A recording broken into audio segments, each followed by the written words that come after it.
Putain, ça fait hyper mal. Je me suis quand même piqué moi-même pour ce tutoriel. Eh bien, bienvenue dans ce tutoriel consacré à la transfusion sanguine.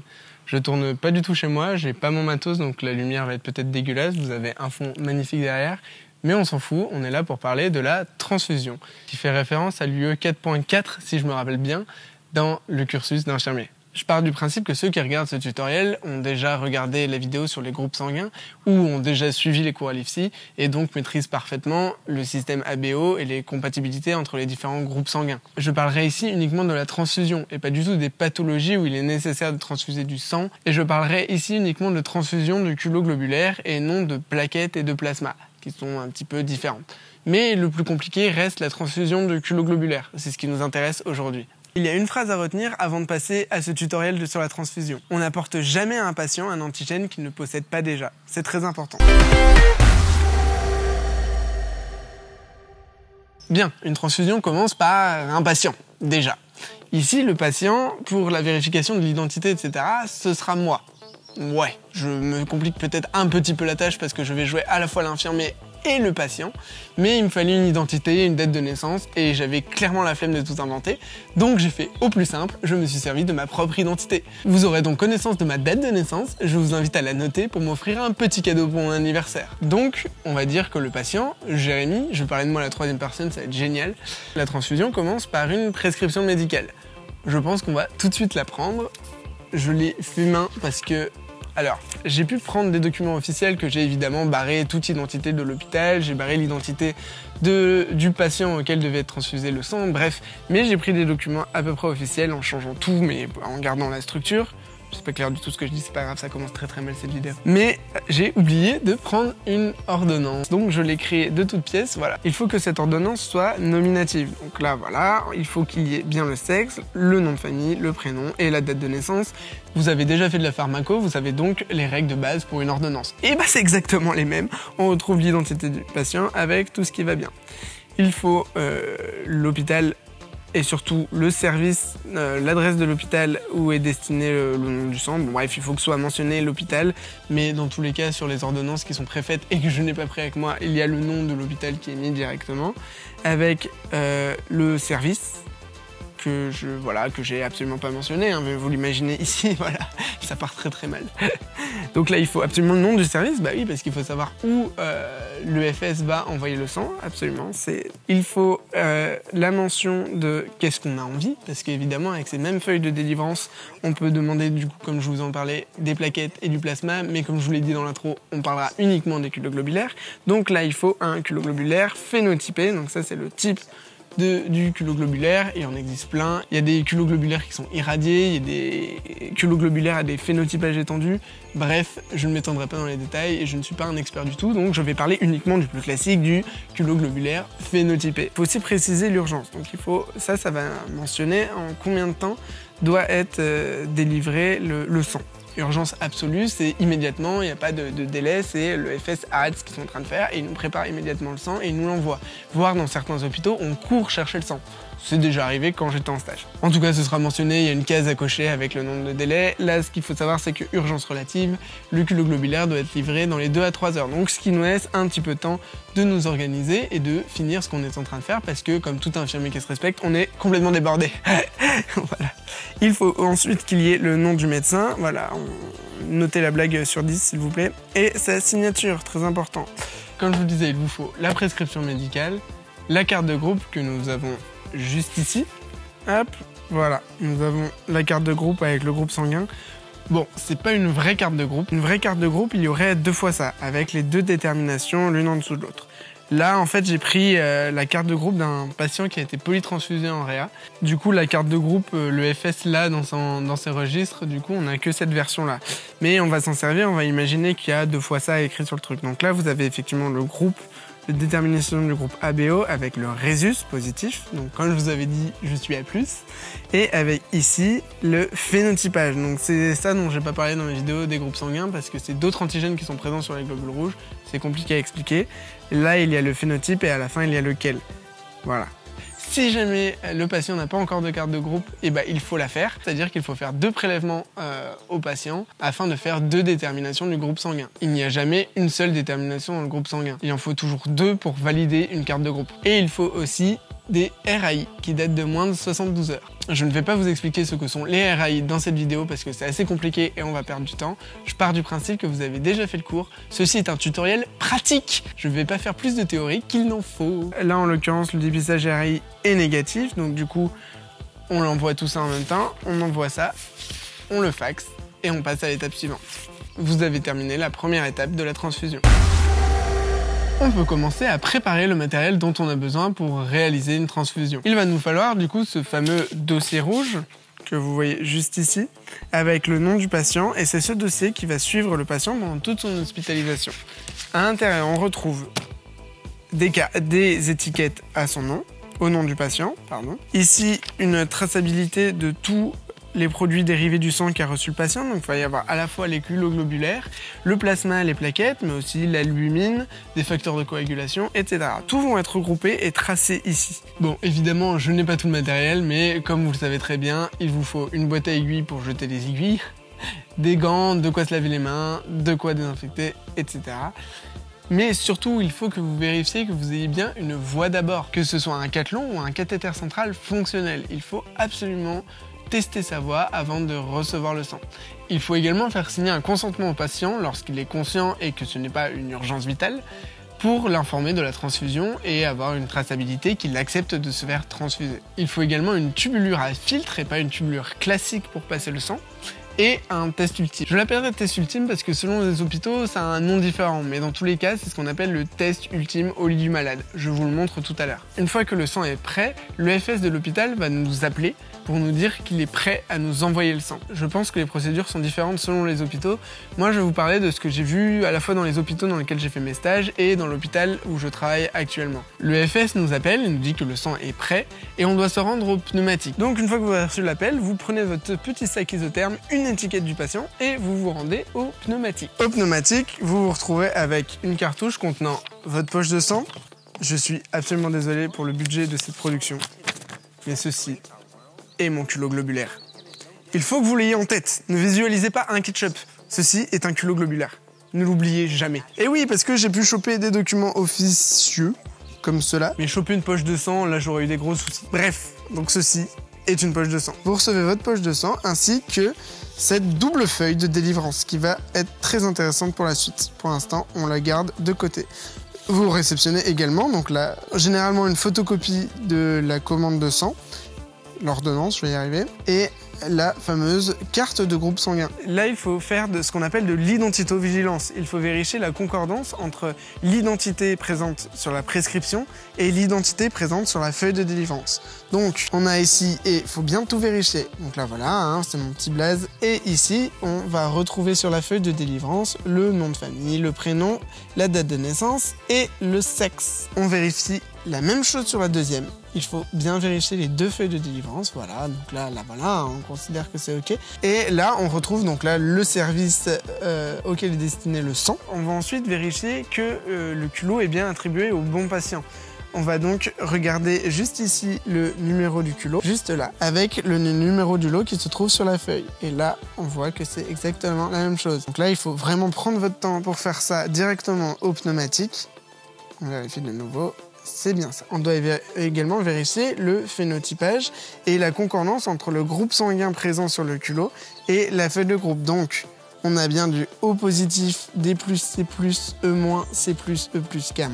Et on a bien du O+, D+, C+, E-, C+, E+, K-. On vérifie la date de péremption. Nous sommes aujourd'hui le 26 septembre à l'heure à laquelle je tourne cette vidéo. Et le culot périme le 2 octobre 2019 à minuit. Le culot peut donc être transfusé. On vérifie également l'intégrité. L'intégrité, c'est quoi? C'est que la poche n'est pas endommagée et qu'il n'y a pas d'amas de globules rouges à l'intérieur. Bref, que ça ressemble bien à du sang et qu'il n'est pas coagulé à l'intérieur. Et qu'il n'y a surtout pas de fuite dans la poche. Une fois que les documents ont été vérifiés, vous collez une étiquette sur le petit papier que vous avez reçu, vous notez l'heure à laquelle vous avez fait les vérifications, vous notez que le culot est normal, qu'il n'a pas été endommagé, etc., que les vérifications sont correctes, que c'est la bonne identité et le bon sang qui a été envoyé au bon endroit, etc.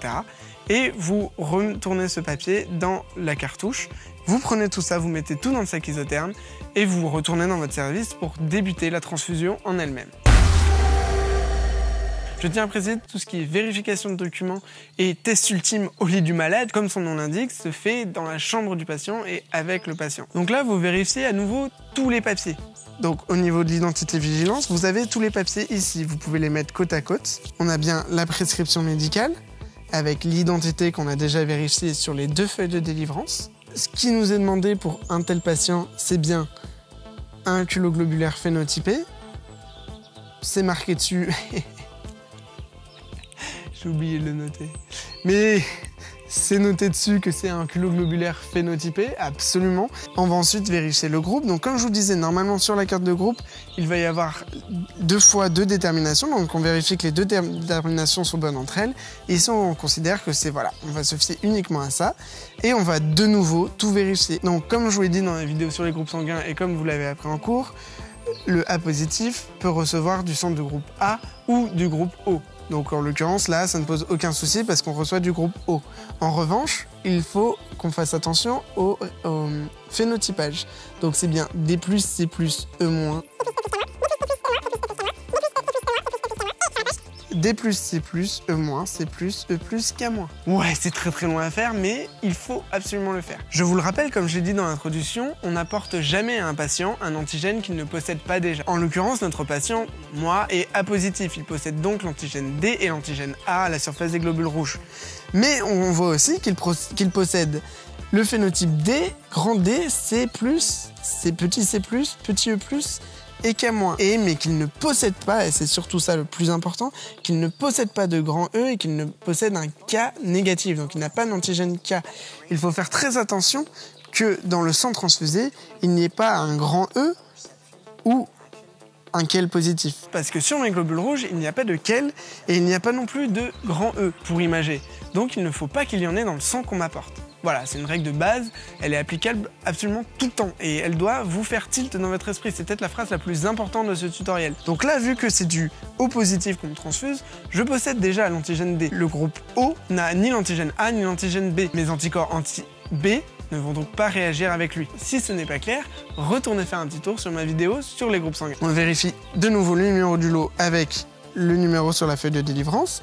Parce que trop de vérification, ça fait mal à personne et on est sûr de ne pas passer à côté de quelque chose. On va donc maintenant vérifier l'identité du patient, s'il est conscient bien évidemment, en lui demandant son nom de famille, son prénom, son âge et son sexe. On va lui prendre les constantes avant de commencer la transfusion pour voir s'il y a quelque chose qui change. On va lui prendre le pouls, la tension artérielle, la saturation, la fréquence respiratoire et on va également lui demander s'il a des douleurs quelque part. Vous verrez pourquoi par la suite. On va maintenant passer au contrôle ultime, l'étape extrêmement importante qui ne doit jamais être oubliée lors d'une transfusion. Il est temps de passer à l'étape du contrôle ultime, ou baisse Vincent, si vous préférez. Sur les poches de transfusion, vous allez avoir des petits boudins. Vous allez en arracher un pour le test ultime. Ça, c'est du vrai sang. Et c'est du sang qui correspond à celui qui est dans la poche. Donc vous récupérez ça, et un test ultime. Tout ce qui est administratif, on occupera pendant la transfusion parce qu'on doit rester 15 minutes dans la chambre du patient. Donc on a largement de faire le temps toutes ces petites tâches administratives. On dépose tout ceci sur une paillasse préalablement désinfectée. Vous lavez les mains naturellement. Vous le savez pas, mais je suis en train de me faire exploser la gueule par des moustiques. Ça, c'est assez chiant. Bon, on organise tout ça et je suis en train de réaliser que je vais devoir me piquer moi-même. Voilà. Vous avez donc ici la petite notice avec les différentes étapes à réaliser. Si jamais vous avez un doute, vous pouvez vous y reporter. Coller une étiquette du culoglobulaire, voilà, qui est juste ici, vous allez la coller ici, coller une étiquette du patient. Donc, dans un premier temps, il faut... Putain, j'en ai foutu de partout et j'en ai qu'un, donc il faut pas que je fasse de la merde. Vous allez hydrater, donc il faut bien mettre une seule goutte jusqu'à ce que ça devienne vert. Je me fais défoncer par les moustiques, je vous jure, ça fait très mal. Voilà, bon, là en l'occurrence, vous avez vu, j'ai fait de la merde, il faut bien que ce soit vert. Vert, j'ai dit. Voilà. Ensuite, vous allez donc prendre ce petit boudin sur le truc de la transfusion, et grâce à ce petit outil qu'il faudra mettre dans la boîte à aiguille, ne l'oubliez pas sinon je vais me faire défoncer, vous allez vous mettre sur la ligne CGR, culoglobulaire. Et on va venir percer le bout du boudin, il ne faut pas que je me foire parce que j'en ai pas deux. Hop, vous faites ça une fois juste ici, c'est merveilleux.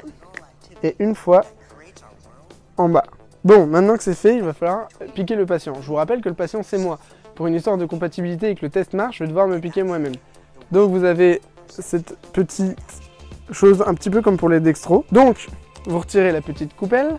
Vous ne faites pas jamais sur les doigts de la pince, hein, on a dû vous l'expliquer pour les dextros. Et vous piquez, je vais le faire au-dessus, je sais pas si ça se voit, sur le côté du doigt. Ah putain, ça fait hyper mal. Bon. Et vous l'appliquez.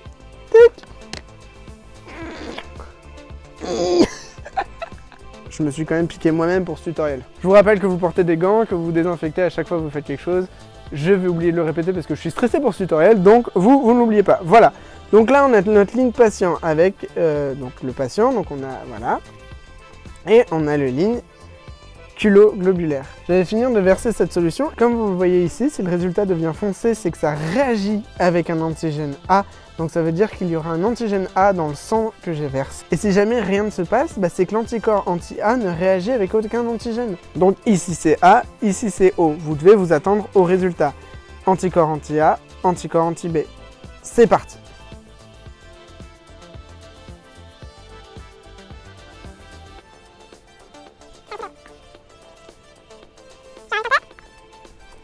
Voilà, normalement, il faut attendre que tout le produit parte. Vous voyez qu'il y a bientôt plus de produit vert. Et vous voyez que ça fait une réaction qui est assez franche. Les anticorps anti-A réagissent avec mon antigène A. Le résultat est donc positif. Et vu que je n'ai pas d'antigène B, les anticorps anti-B ne réagissent avec rien. Donc il n'y a rien. Pareil, le groupe transfusé, on a dit que ce sang provenait d'une poche avec du O positif. Dans le O, comme je vous l'ai dit dans la vidéo sur les groupes sanguins, il n'y a pas d'antigène à la surface des globules rouges. Les anticorps anti-A ne réagissent donc avec rien, et les anticorps anti-B ne réagissent avec rien non plus, vu qu'il n'y a pas d'antigène B ni d'antigène A. Il y a donc de ce côté-là, donc du culot, une absence de réaction, et ici, une réaction avec l'antigène A. Nous avons ici un groupe A, et ici un groupe O. Le sang transfusé ne va donc m'apporter aucun antigène. On peut donc me transfuser cette poche de sang O positif. On va donc cocher qu'on a fait le test, notez ici un petit plus, un petit moins, notez moins, et validez oui pour la transfusion. Vous collez ici une étiquette du patient, une étiquette du culot, vous mettez votre nom, votre prénom, votre fonction, vous signez, vous datez, vous signez. Cette partie-là sera à conserver au dos d'une de ces feuilles de délivrance. C'est important. Vous savez que vous pouvez transfuser le sang. Il est maintenant temps de mettre la tubulure en place et de régler le débit. En général, une transfusion se fait sur 2 heures, mais il peut arriver, selon la fonction hémodynamique du patient, que la transfusion dure plus longtemps. Ça dépend du médecin et c'est noté dans la prescription médicale. Petit piège, 1 ml de sang est égal à 15 gouttes et non à 20 gouttes de soluté comme pour le NaCl, le KCl, etc. C'est important à prendre en compte pour votre calcul de débit si jamais vous avez un débit gouttes par minute, même si c'est de moins en moins utilisé. Vous branchez le culot sur votre voie préalablement testée, et c'est parti pour 2 heures. Rappel, lors d'une transfusion, il faut qu'il y ait un médecin disponible à tout moment. Pas forcément présent dans le service, il peut s'agir de l'interne du BIP si c'est la nuit, mais il faut qu'il y ait un médecin qui puisse intervenir à n'importe quel moment. L'infirmier ne doit pas quitter la chambre pendant les 15 premières minutes de la transfusion. Et pendant la première heure, les constantes doivent être prises toutes les 15 minutes. Les premières constantes doivent être prises après les 5 premières minutes de transfusion. Vous branchez la transfusion, vous lancez un chronomètre si vous le pouvez ou vous regardez l'heure. Vous avez soit 5 minutes pour faire les papiers, soit vous restez auprès du patient en attendant de prendre les constantes. Une fois que les 15 minutes sont passées, si vous voulez, vous collez une petite étiquette sur chacune des 2 feuilles, vous cochez contrôle concordance des documents, test de compatibilité ABO, le nom de famille, la fonction, la signature, vous datez, vous mettez l'heure et vous collez une étiquette du patient. Vous faites ça sur les 2 feuilles, vous en conservez une dans le dossier de transfusion et l'autre vous la renvoyez à l'EFS. Dans le dossier transfusionnel, comme on l'a vu tout à l'heure, on va avoir un suivi des culots. Vous allez à nouveau coller une des étiquettes qui sont présentes sur votre globulaire, juste ici. Vous allez coller une étiquette du patient en travers, noter votre service, l'heure. Vous allez cocher que vous avez contrôlé les documents de nous, cocher que vous avez fait le contrôle ultime, mettre votre nom, votre fonction et signer, mettre l'heure de pause de la signature. Et moi, vu que c'est en réanimation, ce qu'on fait en général, c'est qu'on met qui sont scopés, parce qu'on ne va pas avoir à faire une surveillance papier puisque tous les paramètres sont déjà notés dans le scope. Donc on ne va pas faire de surveillance manuelle. Vous prenez à nouveau du coup les constantes, donc tension artérielle, pouls, saturation, fréquence respiratoire, vous lui demandez s'il avait mal quelque part. Il y a des signes qui doivent vous alerter, donc un changement dans l'hémodynamique, donc une tachycardie, une modification de la tension artérielle, une modification de la saturation en oxygène, une douleur rétrolombaire, des urines de couleur porto, etc. Ce sont des signes d'une hémolyse ou bien d'un choc septique ou bien d'un choc anaphylactique, ou encore un OAP dû à une surcharge, car il y a pas mal d'effets indésirables qui peuvent survenir lors d'une transfusion. Bon, très honnêtement, depuis que je suis diplômé, je n'ai jamais eu aucun souci avec une transfusion. Mais il est important de toujours les contrôler. Même en situation d'urgence vitale, il faut que vous vous fassiez une place pour contrôler les paramètres du patient. Parce que si votre patient ne va pas bien de base et qu'en plus il fait un choc septique, un anaphylactique ou n'importe quoi sur sa transfusion, et ben il va pas aller beaucoup mieux. Donc il faut être vraiment très rigoureux avec tout ceci. Voilà, j'ai fait le tour de ce tuto sur la transfusion sanguine. Je suis désolé, c'était un petit peu peut-être le bordel parce que c'est le premier tutoriel, que je suis pas chez moi, que j'ai pas mon matériel et que j'ai dû improviser beaucoup de choses, comme par exemple cette magnifique carte, cette magnifique poche de sang, n'est-ce pas? Et cette magnifique prescription médicale parce que je me suis rendu compte très tard que je n'en avais pas. Mais j'ai essayé de respecter les grandes étapes de la transfusion et c'est ça qui est important. Et ce qui est très important, je vous le redirai jamais assez, c'est les contrôles. C'est beaucoup d'administratif, il faut se le dire, mais il faut absolument le faire systématiquement. Si jamais il y a une urgence vitale et que le sang doit passer immédiatement, il est tout à fait possible de se mettre à deux sur la transfusion et qu'il y en ait un qui réalise le contrôle ultime pendant que l'autre transfuse. Mais il ne faut jamais zapper l'étape du contrôle ultime. N'hésitez pas à me dire ce que vous avez pensé de ce premier tutoriel santé, partagez-le à vos collègues étudiants en soins infirmiers si jamais ça peut leur apporter quelque chose, ou à vos collègues professionnels qui n'ont pas l'occasion de transfuser régulièrement et qui auraient peut-être besoin d'un petit rappel pour qu'ils se sentent plus à l'aise en 10 minutes de vidéo. Je ne sais pas du tout combien de temps elle va durer, j'espère qu'elle sera pas trop longue. Allez, à la prochaine, salut!